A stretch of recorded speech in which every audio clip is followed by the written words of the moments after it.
साख पे उल्लू बैठा है, अंजाम गुलिस्ता क्या होगा। उसके ईंट ईंट से जो है रिश्वत की बू आती है।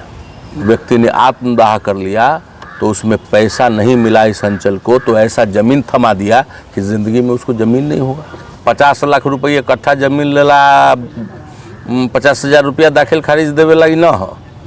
और उन्होंने स्वीकार किया तमाम लोगों के बीच में, राजनीतिक दल के लोग भी आए थे। तमाम लगातार उस दिन से आज तक कह रहा हूँ कि हल्का में कर्मचारी बैठे। सब्सक्राइब करें हमारा चैनल प्रकाश न्यूज़ लाइव और दबाए बेल आइकन हमारे खबर सबसे पहले देखने के लिए।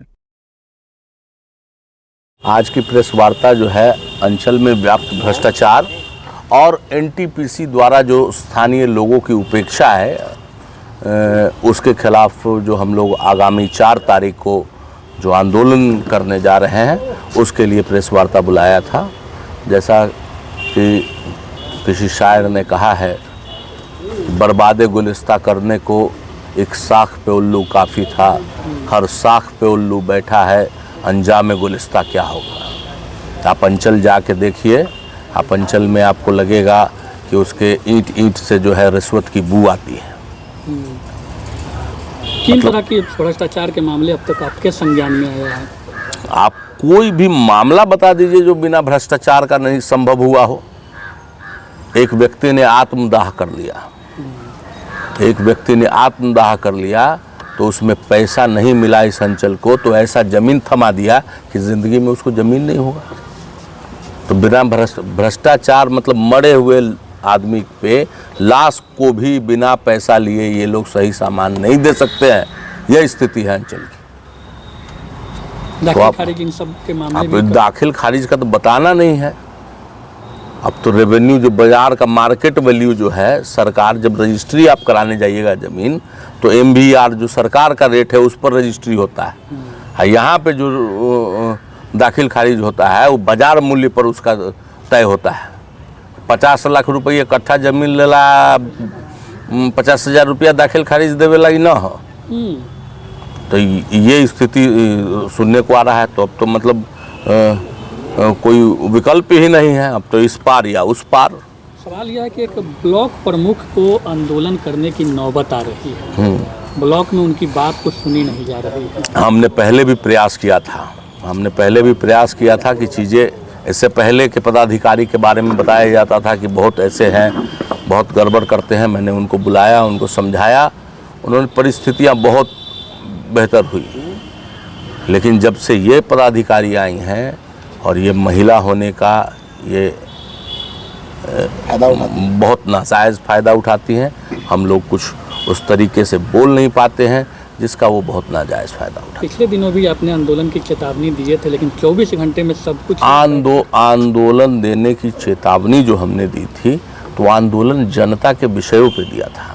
और आंदोलन जनता को आंदोलन में तभी धकेला जाए ना जब परिस्थितियां, मतलब मान लीजिए आपे से बाहर हो, आदमी प्रयास करता है हर वक्त तक, हर अंतिम क्षण तक कि युद्ध ना हो। युद्ध का विकल्प हर अंतिम क्षण तक आदमी चाहता है, किसी तरीके से परेशानी का निपटारा हो जाए और ये ऐसी परिस्थिति नहीं आए। अब मान लीजिए आंदोलन होगा तो जो लोग सरकारी दफ्तरों का चक्कर काट के अपना दिहाड़ी तोड़ते हैं, उस आंदोलन के दिन भी तो दिहाड़ी तोड़ेंगे ना।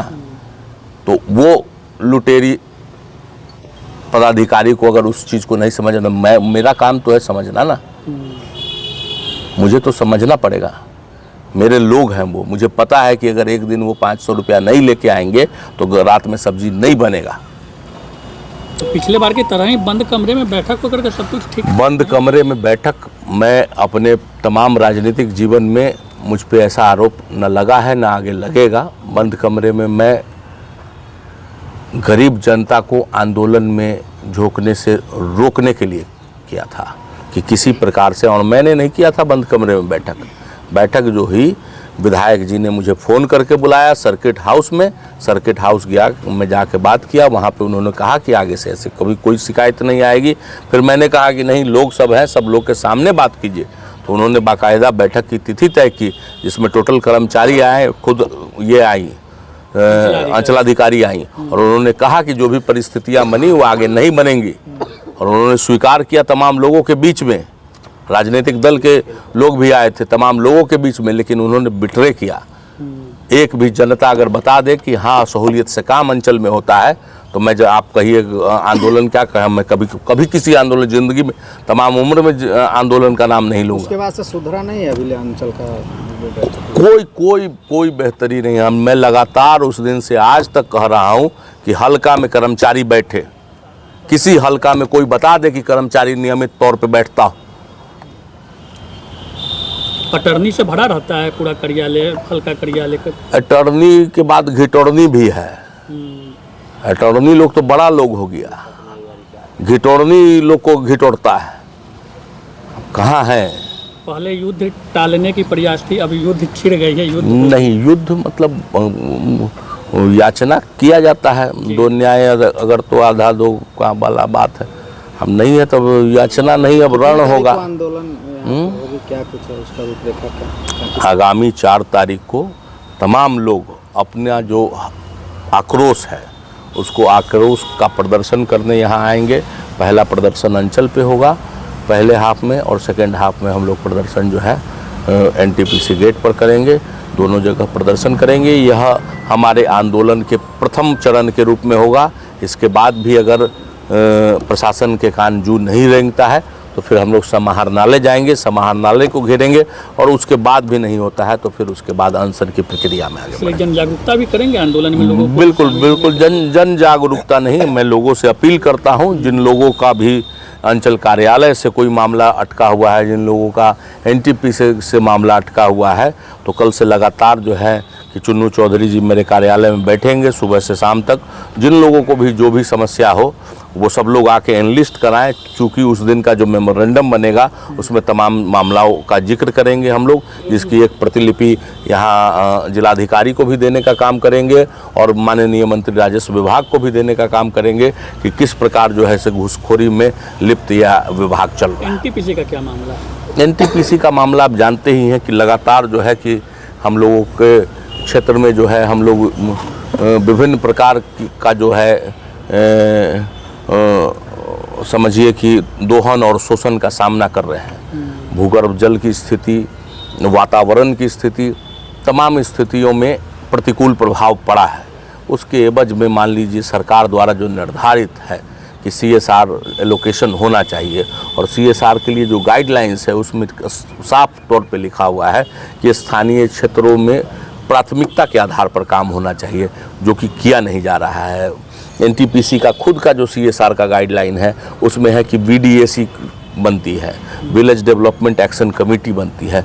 VDAC का गठन मुझे लगता है कि जब से मैं प्रमुख बना हूँ उससे पहले ही, मतलब पिछले लोकसभा चुनाव के बाद से नई VDAC का गठन नहीं हो पाया है।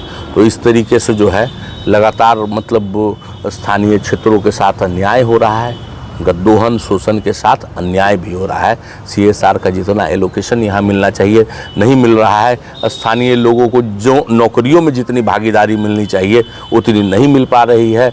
वहाँ बैठे पदाधिकारियों द्वारा अलग अलग जगहों से लोगों को बुलाया जाता है और बिलो अंडर एम्प्लॉयमेंट का शिकार है NTPC। वहाँ पे जो है लोगों को जो वेतन मिलना चाहिए, जो उनको मजदूरी मिलनी चाहिए, वो वहाँ नहीं मिल रही है। इन सब बिंदुओं पर NTPC से मामला है। सब्सक्राइब करें हमारा चैनल प्रकाश न्यूज लाइव और दबाए बेल आइकन हमारे खबर सबसे पहले देखने के लिए।